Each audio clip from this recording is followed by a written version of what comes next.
ഒരു കഥ சொல்லட்டுமா സാർ? ഉണ്മയാണ് കഥ, എന്നോട് കഥ. ഞാനിപ്പോൾ ബാംഗ്ലൂർ വരെ ഒരു ആഡ് ഷൂട്ടിന് വേണ്ടി പോവുകയാണ്. അതിൻ്റെ കൂടെ ഒരു സിനിമാ മോഹിയുടെ കഥ കൂടെ പറയാം.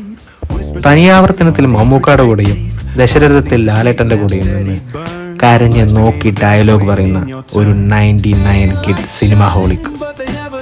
കൊറോണ ടൈമിലാണ് സിനിമ പ്രാന്ത് കുറച്ചുകൂടെ തലയ്ക്ക് പിടിക്കുന്നത്. ഒരു ഫ്രണ്ടിൻ്റെ കൂടെ ഷോർട്ട് ഫിലിം ചെയ്ത് ഒരു മൂവി ഓഡിഷന് പോയി. അതിന് സെലക്ട് ആവുന്നു, കോൺഫിഡൻസ് കൂടുന്നു, ഷൂട്ട് സ്റ്റാർട്ടാവുന്നു. എന്നിട്ടൊരു റിയാലിറ്റി മനസ്സിലാക്കുന്നു. എന്താണ്? പ്രൊഡ്യൂസറുടെയോ ഡയറക്ടറുടെയോ മിനിമം ഒരു ചീഫ് അസോസിയേറ്റിനെങ്കിലും മാമൻ്റെ മോനായില്ലെങ്കിൽ ഓഡിഷന് പോണത് വെറും സീനിയർ ജൂനിയർ ആർട്ടിസ്റ്റായിട്ട് മാറാൻ വേണ്ടി മാത്രമാണ്, അല്ല ആക്കാനാണ്.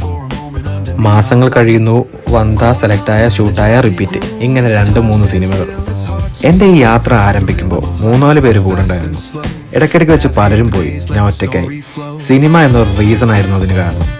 കുറച്ച് സിനിമകൾ ചെയ്തെങ്കിലും ഒരെണ്ണത്തിൽ 10 മിനിറ്റ് മാത്രമുള്ള ഒരു ലീഡ് റോൾ കിട്ടിയെങ്കിലും വെറും 0യിലാണ് ഞാൻ നിൽക്കുന്നത്. എനിക്ക് ഒരുപാട് നഷ്ടങ്ങൾ ജീവിതത്തിൽ ഉണ്ടായിട്ടുണ്ട്.